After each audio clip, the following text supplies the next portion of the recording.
We're nearing the 72-hour mark since Fiona ripped through our province. Kim will have a more up-to-date information. I think her phone may even buzz as we're in the middle of this briefing. But our Maritime Electric crews are out working to restore power. We've had almost 6,000 customers back online since yesterday, and they're working day and night to restore as many customers as quickly as possible. We have over 100 military personnel on the ground working with our transportation and infrastructure crews in conjunction with Maritime Electric to make the recovery as efficient as possible in spite of all the difficulties that we all face. And as I say, Kim will have a more in-depth briefing on our electricity situation in a moment. In addition to the military personnel, we have lots of boots on the ground and lots of people and organizations offering and here to help. Team Rubicon, which is a group of retired military veterans, are on their way, are here to help with our recovery in any way that they can, and they'll work with our crews as well. Our provincial forestry crews have been part of that response from the very beginning as well, working with Maritime Electric and Transportation and Infrastructure to remove as much debris as possible along the way to make our repairs more quickly addressed. We have the Salvation Army as well, and Samaritan's Purse are here as well. So, as I say, lots of assistance, and as well as many islanders helping each other, which has been great. Our transportation crews are out and cleaning up our roadways. As roads become open, again, a reminder to be cautious while you're out on the roads. With some power coming back online, as we've said for many days now, with some of the down lines, they could be live and very dangerous. And the last thing we want after being through what we've been through is even more disaster and catastrophe. So please be mindful, ever mindful and careful. With the rack, the tank farm coming online, our fuel tank farm coming online last night about 8 o'clock. Fuel has and it continues to be distributed across the province. The last update that I had at about 12:45 today is that there are more than 35 stations now with fuel. More and more are opening as the day progresses, and they will continue to come online. I will say to all islanders again, there is fuel. There's no shortage of it. We're working with our partners to get it distributed as quickly as possible, and that will happen all across P.E.I, and there are stations open in all counties now across Prince Edward Island, more and more coming online throughout the day. In addition to that, there are over 35 grocery stores across the province that are now open. We have been and we continue to work with our retail partners to get as many stores and pharmacies open and online in communities across PEI as soon as possible. With the bridge being open now for a couple of days, our supply lines have been operational. They're operating as needed. There is food. It's being distributed to stores as it always has, and as those stores open up, we expect to see a return to normal as soon as possible in those regards. An update on our cabinet committees that I talked about yesterday. We've been meeting throughout the last couple of days. We met again this morning. Today, the priorities that we have been working on and are addressing are as follows. We are in contact, have been in contact, and continue to be in contact with all of our home care clients across the province to check in, to make sure they're okay. We are engaging with transportation crews to make it a priority to clear those driveways of those home care clients as a priority first, if that is what's needed. These visits and these calls include those who may need oxygen or other critical needs and supplies, and we're working to address that as quickly as possible. And when needed, we will make it a priority to make sure those homes are accessible quickly. We're working with our reception centers across the province. There are over 40 of them. Those centers that have kitchen facilities within them, and many do. We're working with many partners to prepare, to see if we can prepare meals and share them with as many islanders as we can, particularly those without power. So we're in the process of working with local suppliers, and as you would expect here in Prince Edward Island, the response initially has been overwhelming, and that doesn't surprise us here. And the plan is to work with as many as we can to provide as many meals as we can to those in need, and to do so in communities across Prince Edward Island, and that has been identified as a priority. There are currently 7 child care centers open in Prince Edward Island, with additional centers coming online tomorrow and in the days ahead. The Department of Education and Early Learning have been compiling information about essential daycares, child care centers, to ensure that those who have to go to work in the coming days as we make our way back have access to child care. And as of the time of this broadcast today, there are over 60 spaces available already for our essential healthcare workers and others. So that's the response from our early child care centers has been overwhelming, and as electricity is restored to those in our communities across P.E.I, it's amazing. We shouldn't be surprised. We've seen this so many times where our early childhood employees respond and are operational. So my gratitude to them for their hard work, and that will continue to be updated in the days ahead. Through the Department of Social Development and Housing, we are making today available, as just a start, $5 million fund for nonprofit and charity organizations who are working and able to help islanders who are in need. They will provide such thing as grocery cards, gas cards, or any other essential supplies that might be needed. Our department has been working with nonprofit organizations to help us assist the needs that are out there and to provide that financial assistance quickly and without any barriers. So the organizations will have that at their disposal, and we will work closely with them. As you know, as all islanders know, those are the people who are on the very front lines of Prince Edward Island, and they are the ones who can best help us understand the immediate needs of islanders and also get access to those individuals with funds as quickly as possible. In addition, our government will immediately enact the Provincial Disaster Financial Assistance Program in partnership with the federal government. This will provide emergency, non-payable financial assistance to island residents, municipalities, and small businesses, including aquaculture and agriculture businesses. This is to ensure that there are no gaps. Obviously, if you are impacted and you have insurance, that's the place to start. But for those losses that aren't insured, this program would be for you, and this program will be rolled out immediately.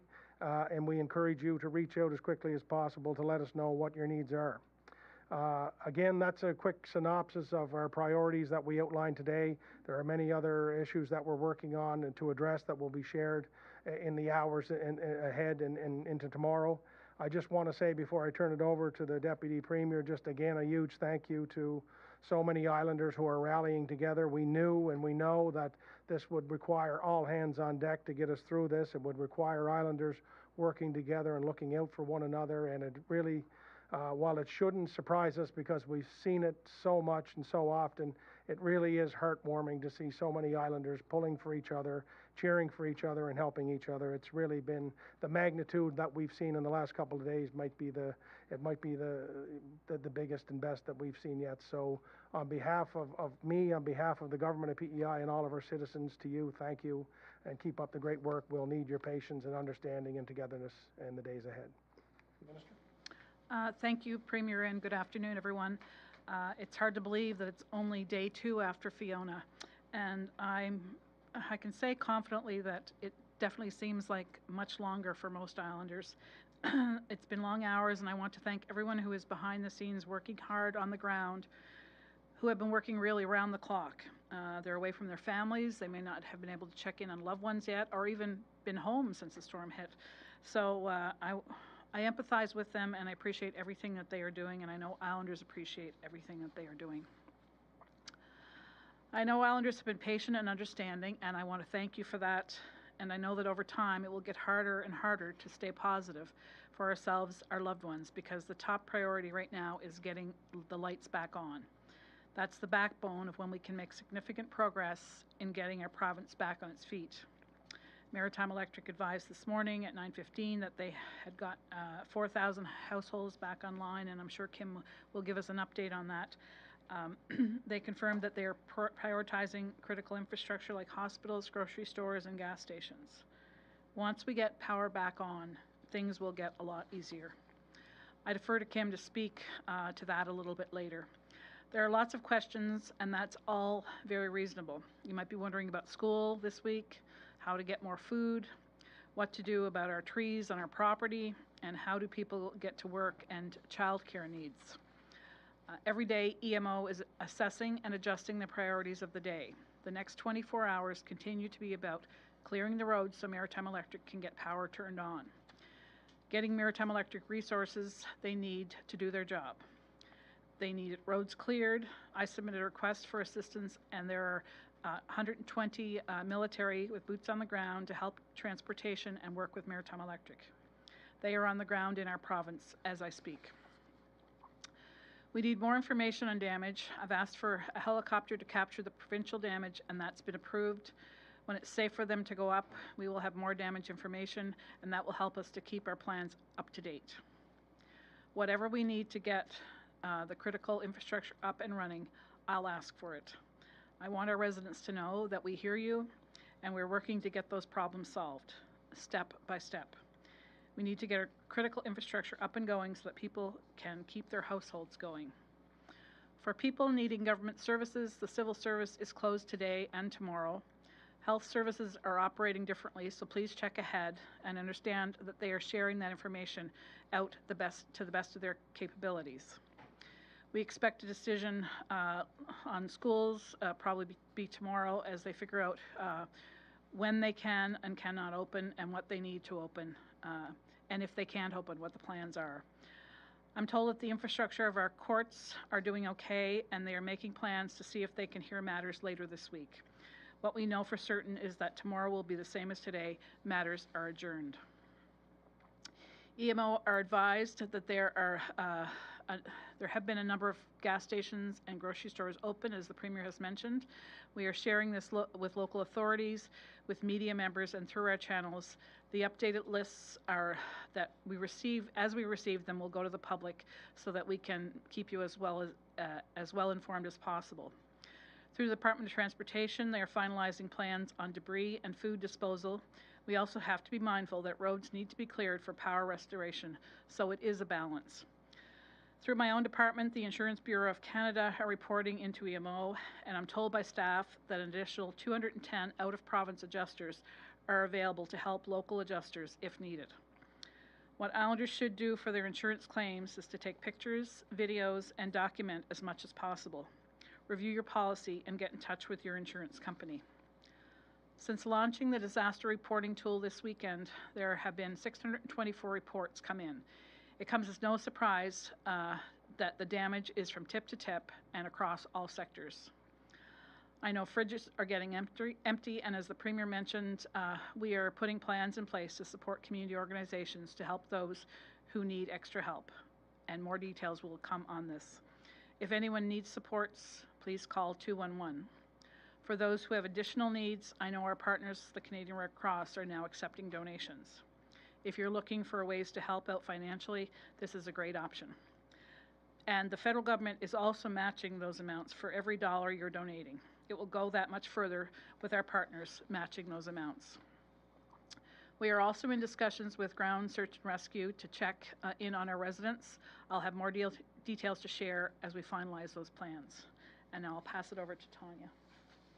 Excellent. Thank you, Minister, Premier. So I have a fairly brief update.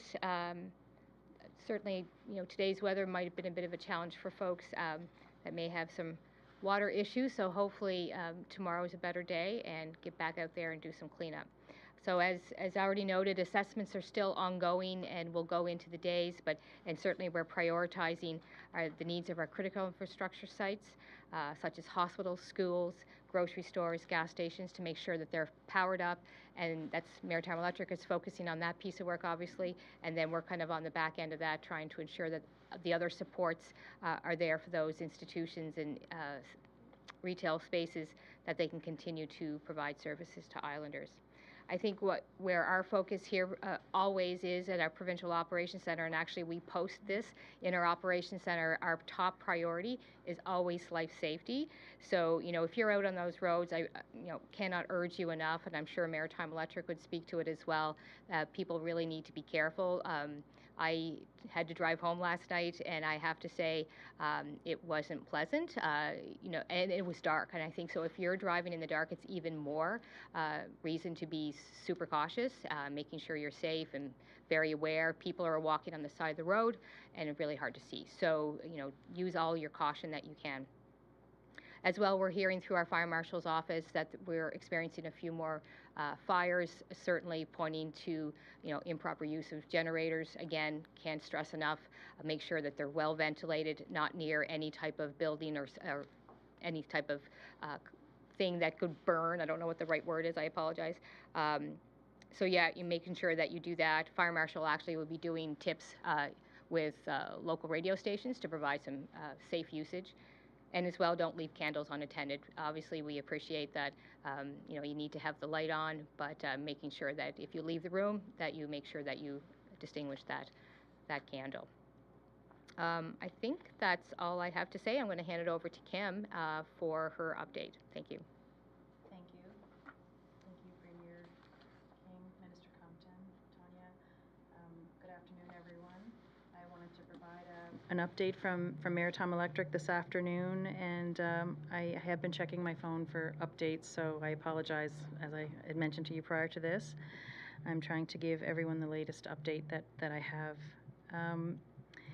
So we had a bit of weather today that slowed us down a little bit, but at the same time, we have mounted the largest restoration efforts ever in the history of our company, and double that of Dorian.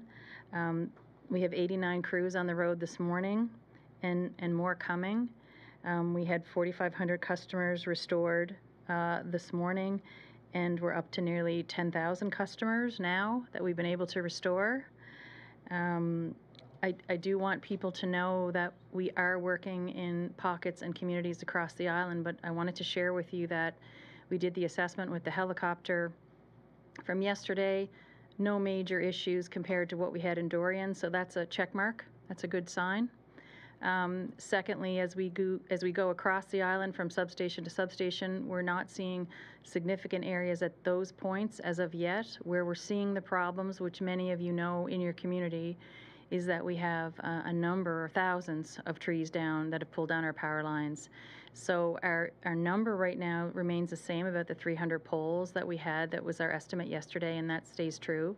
So we're really trying to make sure that, and pleading with you actually, to help us keep the roads clear of traffic. And I'm sorry I have to ask that. I realize that people may need food and may need fuel, and of course if you need to do that.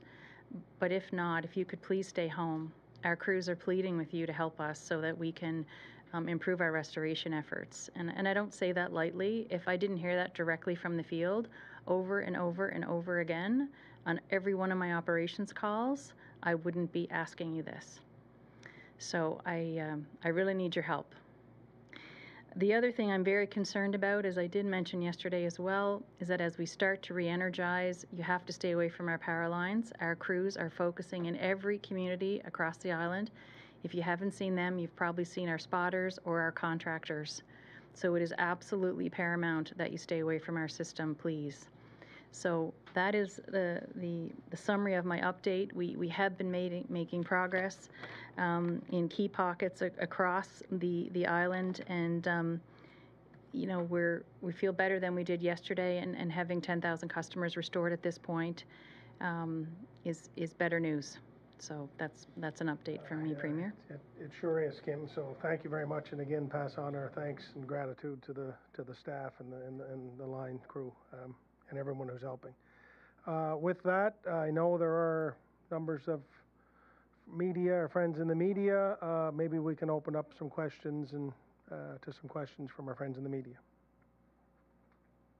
Maybe the Guardian. Hey, good afternoon, everyone. First question for Kim Griffin. Just wonder, so Nova Scotia Power is sort of reporting that 40% of their power has been restored in Cape Breton, 80% restored in Halifax. We see that Summerside's utility seems to have restored quite a large number of power. So I'm just wondering, I guess, why Maritime Electric Island, why it has been slower than, I guess, these other utilities.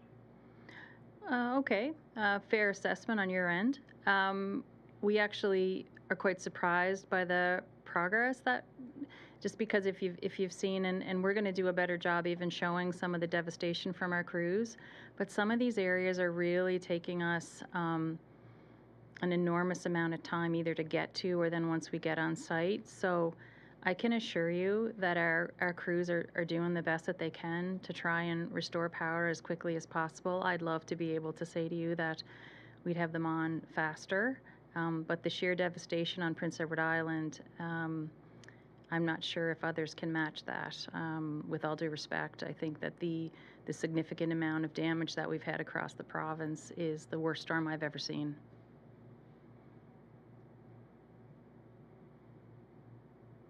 Okay, thank you for that. I guess, sorry, I guess this is just sort of a question for Minister Compton or Premier King. Looking back, I guess, to the response from Dorian, the assessment report by Callian kind of noted similar issues with mobility communications after the storm. There were a number of issues up to 72 hours after the storm. I guess, in your opinion, looking at both Dorian and today, have you seen an improvement in the telecom backup services for outages? And also, has the province invited Bell Alliance or Eastlink to be part of daily EMO briefings in the lead up and then the aftermath to Fiona? Yeah, well, I'll let Tanya address all who are part of the EMO briefing, and that lineup is vast, as you can imagine. I know storm to storm, you take everything that you learn and try to put it into, practical use as you prepare for a storm such as this. I think we all know that Dorian was a big blow. Fiona is Dorian on steroids, I think would be the best way to say it. In spite of all of that, we've held up reasonably well. There are challenges in many different areas, and I guess that's to be expected. Look, others can and will grade us on what kind of job we do, and look, we're just here trying to do the best job we can and get Islanders back online as quickly as possible, and that's what thousands of Islanders are doing here. But if you, Tanya, wanted to outline who we deal with on our EMO briefings.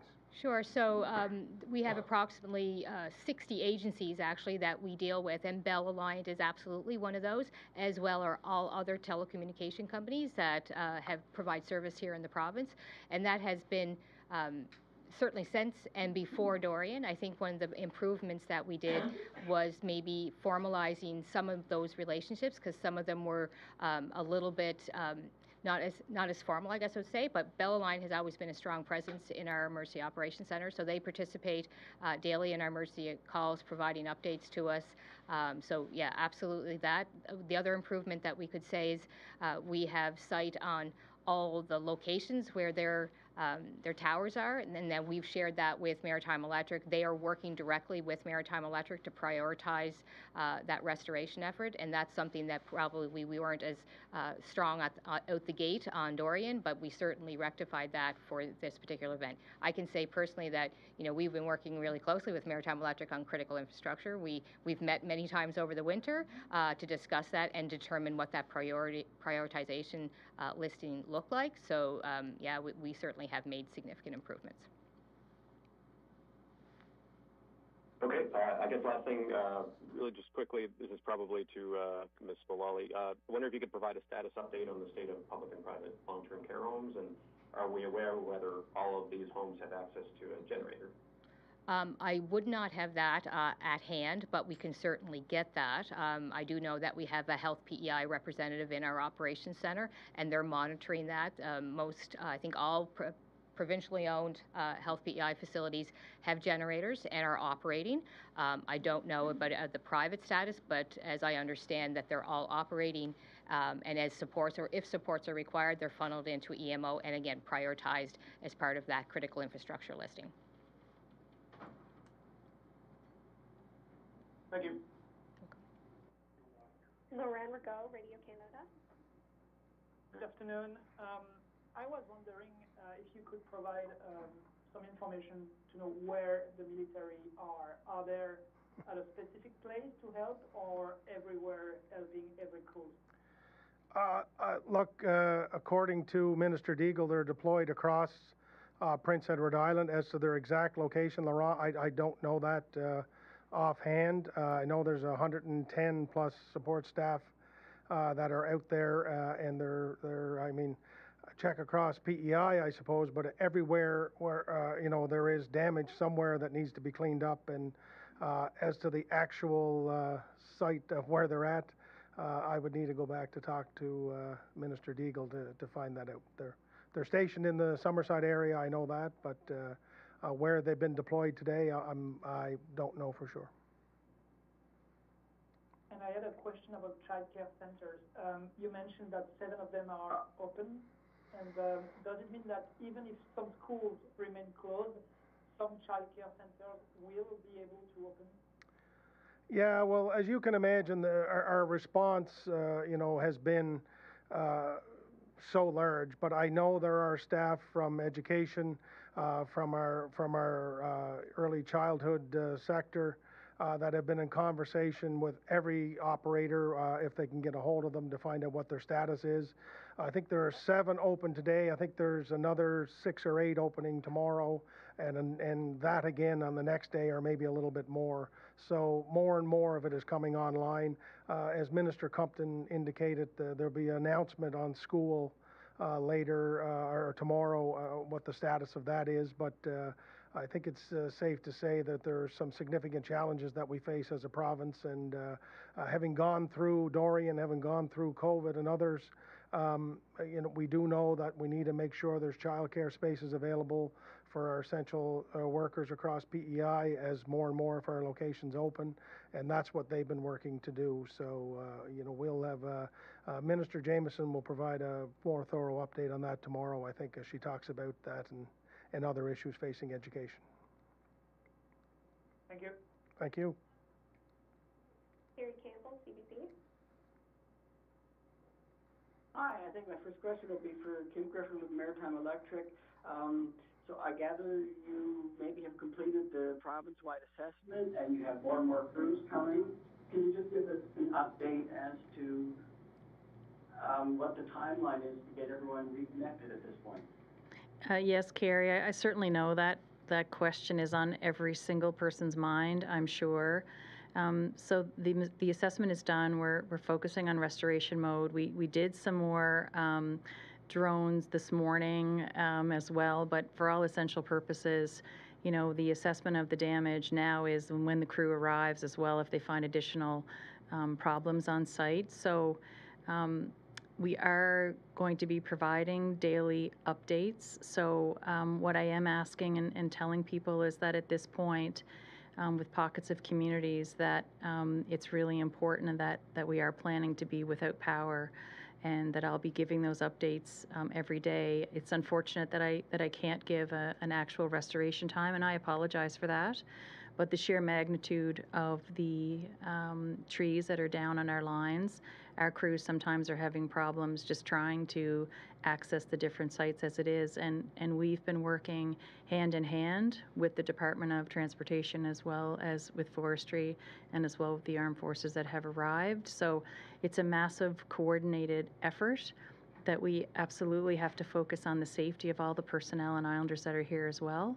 And we're really trying to do that. So I'm not trying to avoid answering your question in any way, shape, or form.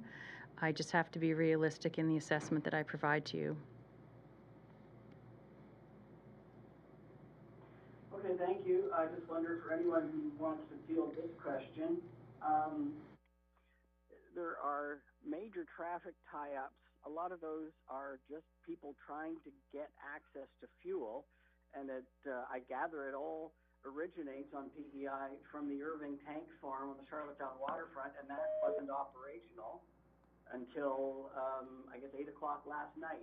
It seems like there wasn't any backup power to work there. I just wonder if that was the case, and if you can describe, and if the province is involved in any efforts to try to expedite shipments, from that depot out to the stations. Yeah, we've been, that's one of the hundreds of things that we've been working to coordinate. Um, the getting power to the rack, to the tank farm, was a priority, obviously. We were able to get that established yesterday, and at 8 o'clock, I believe, that's really when it kicked into gear. As I say, there is lots of fuel. The fuel has been and continues to be distributed across Prince Edward Island. Trucks have been coming in from other jurisdictions with additional loads to help us to get the fuel distributed island-wide. I think there was a panic or fear that because the gas tank was down, that people were led to, or maybe thought that there was no fuel. There is lots of fuel. More and more of it is being distributed as we speak. I think, as I say, we're up to over 35 stations that are open in all counties across PEI. More and more are coming out there. So we don't need to see 4-hour lines for gas. There's lots of gas. There's lots of fuel. I know everybody might be in a little bit of self-preservation mode, and that is understandable, but with a little bit of patience and understanding, I think we could avoid some of those lines. And perhaps if anyone is watching or taking from this today, is that there is lots of fuel. You don't have to come from Cardigan to Charlottetown to get gas. There's gas in Kings County, and will continue to be, and vice versa. So, yeah, that was the biggest issue that we faced in terms of gas and fuel, was getting the rack or the tank farm alive with electricity. Okay, we heard Maritime Electric, they're basically pleading with people to stay off the roads. I just wondered if Cabinet has had any sort of discussion around an emergency order or maybe a more forceful deterrent to try to free up some space on the roadway. Well, the next step, or the only step we would have, would be to declare a state of emergency to keep everybody home. I don't know if that's something we want to do at this point, having seen what we saw when a state of emergency was declared in other places across Canada recently. Look, I think for the most part, people are really trying to get out there to get some fuel, to get some other things. If you can avoid, and we ask, as Kim has said repeatedly, if you could avoid those areas where the crews are trying to get to and to work, we should do that. We obviously know people have to get out to get food, have to get out and move around. I don't know, having gone through 2 years of COVID, if we want to lock everybody in the house again, but we would ask Islanders to use discretion. Only come out if you absolutely need to come out, and to use that discretion and to allow our professionals to do the work that they need to do. But, honestly, Kerry, at this time, I don't think Cabinet would be entertaining a state of emergency order to keep people home at this point, but I mean, we would reevaluate that as the days go on. All right, and if I can just sneak in a quick two-parter here, I wonder if you can tell me what is the budget that's been set for the assistance program meant to help Islanders purchase food, things like that, and what is the budget, and what would be maybe a couple of examples where the disaster assistance relief program might kick in? Yeah, well, I mean, perhaps the Minister of Finance could plug his ears if he's watching, but really, it's not limited right now. The response will be what it needs to be in terms of getting money out to people as quickly as possible. I mean, we'll have a financial responsibility attached to that, obviously, but we can't let money be the deterrent in terms of people getting back to normal a little bit. So, it will be what it will need to be. The disaster fund that we partner with Ottawa really has no cap on it. To be honest, whatever that is, we will determine what it is, and we will execute that. I suppose that the disaster fund would be like we've seen with Dorian, for example. If there was something that you had that was uninsurable and you need to have that replaced, that's what the fund is for. It's extended to aquaculture businesses and agriculture businesses, for example. I know there are maybe some of our agriculture community have barns or things that blew down that maybe were not insurable, so I suppose it will be on an item-by-item basis, but that fund is designed to be a catch-all for all of those emergency situations and from an uninsurable basis that aren't able to be covered, and it will be there. It was there in Dorian. I forget the number, what it was for Dorian, but whatever it was, we would expect it to be much larger in Fiona. Thank you. Jack Morris, CTV. I have no further questions. Thank you. Carolyn Ryan, CBC. Hello, Premier. I'd like to know the Canadian Red Cross's donation program, where they're taking donations from Canada. The federal government is matching it. Do you have a sense of how that money will be distributed on the island? Will it go to islanders in the form of gift cards and gas cards, as you mentioned with the Salvation Army helping out, or will it go to the NGOs, the charities, to put out programs of feeding people, that kind of thing? Yeah, so to try to understand your question, in terms of what the Red Cross will do with the money that islanders and Canadians will donate and that the federal government will match, I assume it will go out through their avenues to try to get as quickly as possible into the hands of people who need it. We work with, dozens and dozens of NGOs across Prince Edward Island, be they the United Way and so many others. So our fund that I talked about today that will start at $5 million will go to those groups that can get money quickly into the hands of people. Maybe they need fuel cards, maybe they need furnace oil, for example, maybe they need food, they need water, some other items and things like that. We want to make sure that there are people that have that access to money, so that's what it will be used for. There are challenges. Sometimes a lot of people either don't have a bank card or the bank card isn't operational, so we don't want that to be an impediment. And like we've done with other crises, Carolyn, we're really just trying to have that fund to say, here's the money, get what you need, and we will get it out to you as quickly as possible. And the best way we've learned to do that is through our wonderful NGOs and nonprofit and community groups who deal with this stuff every day. So that's what that money will go for. Thanks. And in terms of the damage assessments that were said to be necessary before we really could get going on fixing things, this weekend you said you were going to be starting that as soon as it was safe. What do we know now about where the worst hit areas on the island were?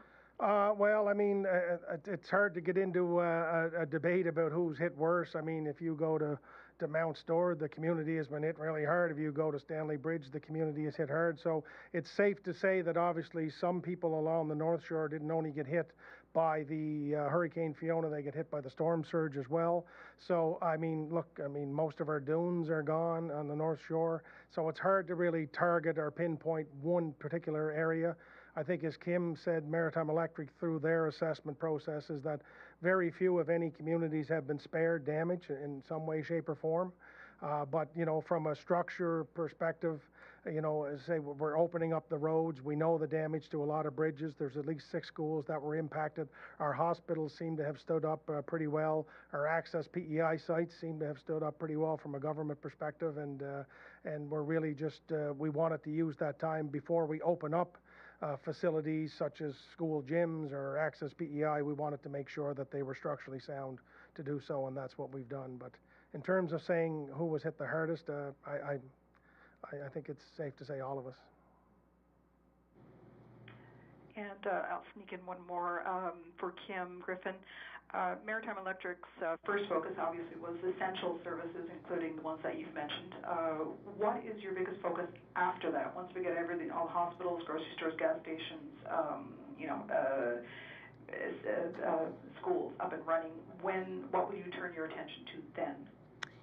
Well, if I can mention on the essential service pieces, we're not even there yet. When you look as we look across the province, in all the areas of communities, whether it's hospitals, food supply, meaning groceries, and or fuel supply at hospitals, we're not done yet. We're, in my opinion, we're just getting there now, a little better than we were yesterday, but certainly in restoration mode for that, in that respect.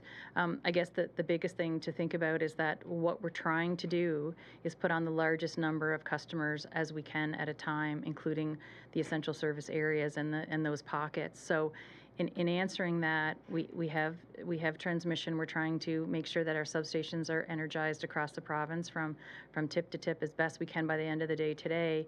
And we're really focusing on getting into those communities. But as we go down community by community, and dozens of poles and wires that are down and the damage, Our first priority is working with the province and getting access to all of those sites. So we've had our spotters. Some have driven over trees, they've driven through ditches, you name it. They've done it to try and get the assessment ahead of our crews, and that's what they've been doing. So it is slow going, but I wouldn't even say that we have the essential service component completed. Sorry, I've got colleagues chatting questions to me. What are the 6 damaged schools? Can we get a list of those so that parents can perhaps start to make a little bit more plans? I'm trying to name some of them. I know Evangeline School, Queen Charlotte, there's some damage to Cardigan School roof, West Royalty, Surrey, and there's one more maybe. Yeah, there's another one. But I will get those to you, Carolyn. I'll get staff to send those to you when I get offline. Or maybe they're watching Great. here and they can do it. And one more greedy question here. What do we know about garbage pickup, given that so many people are starting to throw away food? Do you have advice? Should they keep it in their freezer and fridge for now and throw it away once the Island Waste Watch people are up and running? What about trees? What about branches? What is going to be done with that debris? Well, I guess, Yeah, sure.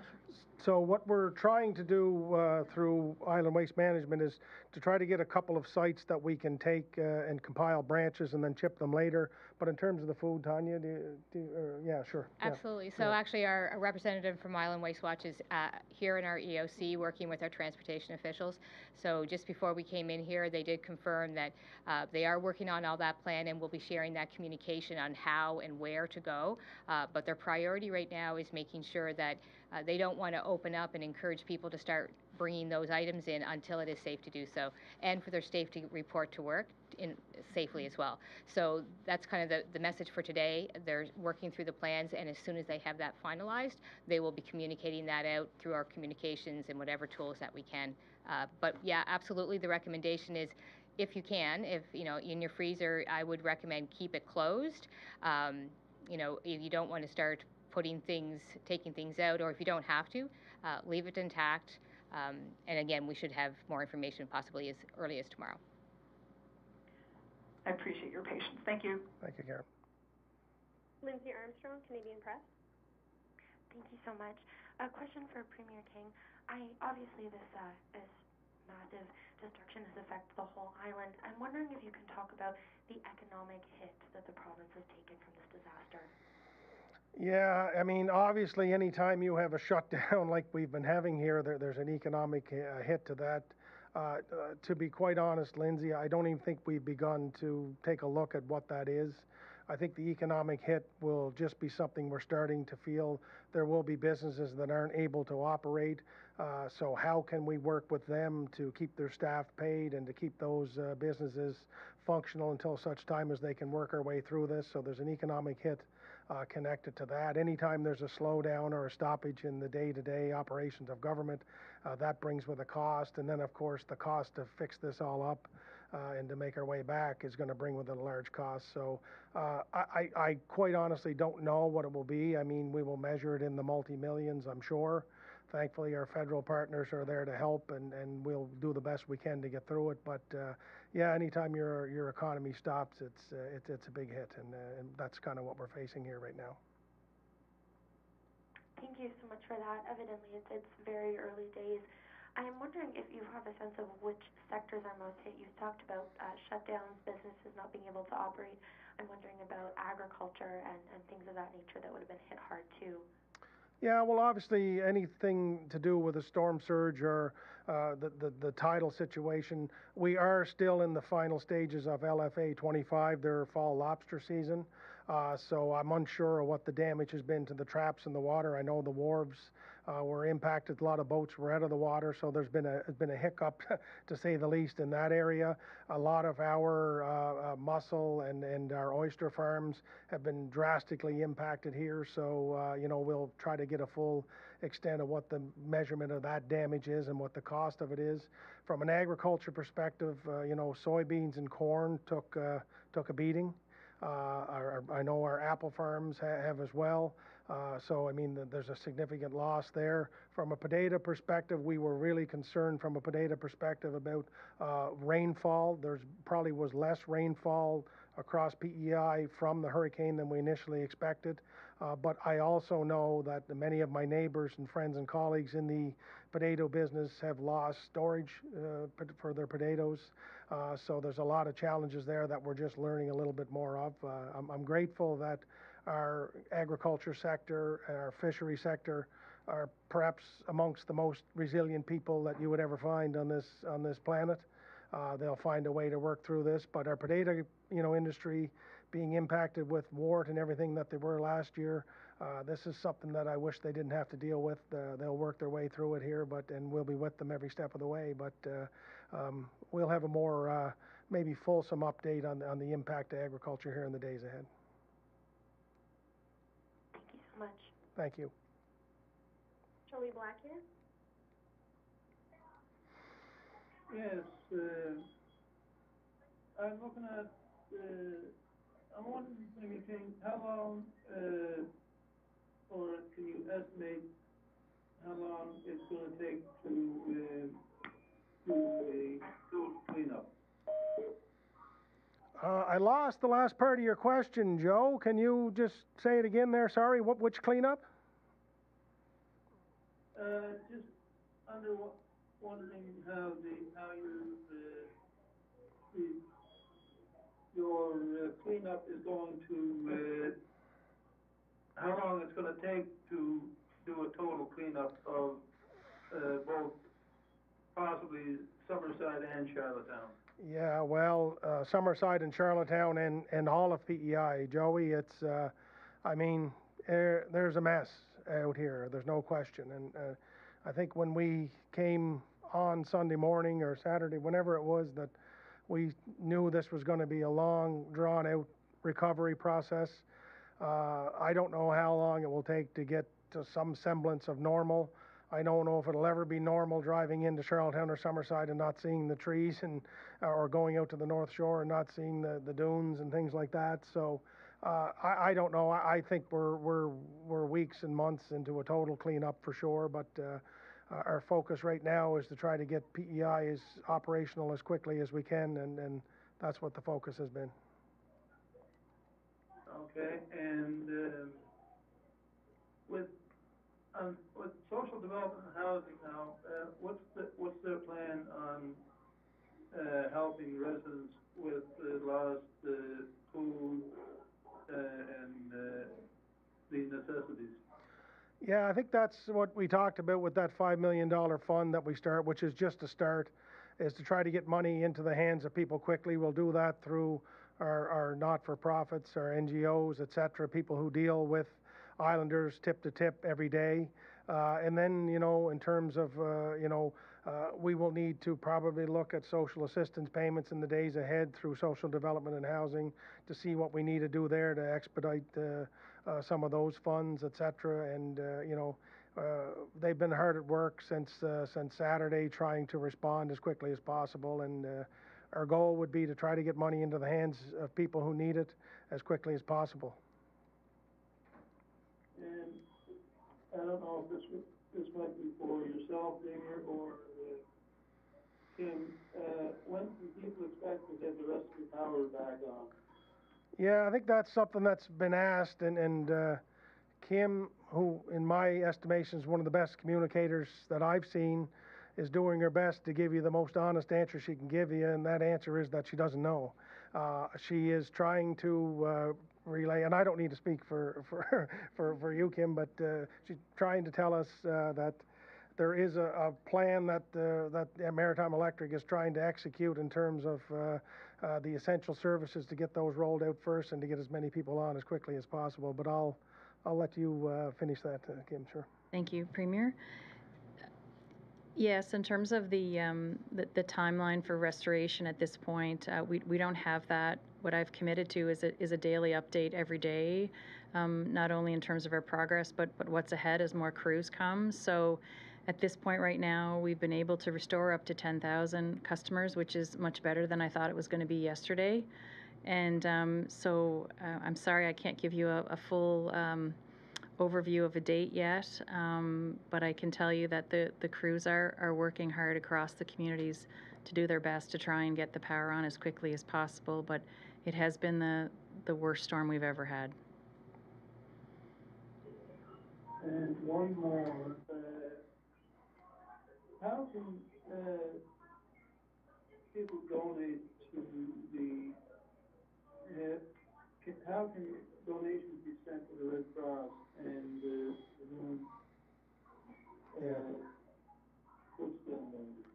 No, I appreciate, Joe, that's a good thing to raise. I know many islanders have wanted to reach out and help. I know the Red Cross has a donation line set up, which is, available to islanders and Canadians as well. The federal government will match that. So, but there's other ways to help as well. There are, people are dropping off food and other essentials to neighbors and friends, and that is, I think, the total goodness and beauty of P.E.I. So everybody there really wants to help, really work together, and they have. So there are opportunities to do so. Certainly, if you have the funds, donate some to the Red Cross, but there's other ways to help, and we're seeing more and more of that. But I appreciate you bringing that up, Joe, and stay safe, my friend. I will, Premier, and I'll do my best to keep on top of this as well. Thanks very much. I know you will. I think that brings... That's all the questions we have for today. Thank you, Vicki. I think that brings to an end our news conference. I want to thank Darlene, Tanya, Kim. Great as always, and we'll be back tomorrow with a further update, and we'll start to share some of the rest of the government response, education, transportation, etc., with Islanders. So thank you very much, and stay safe.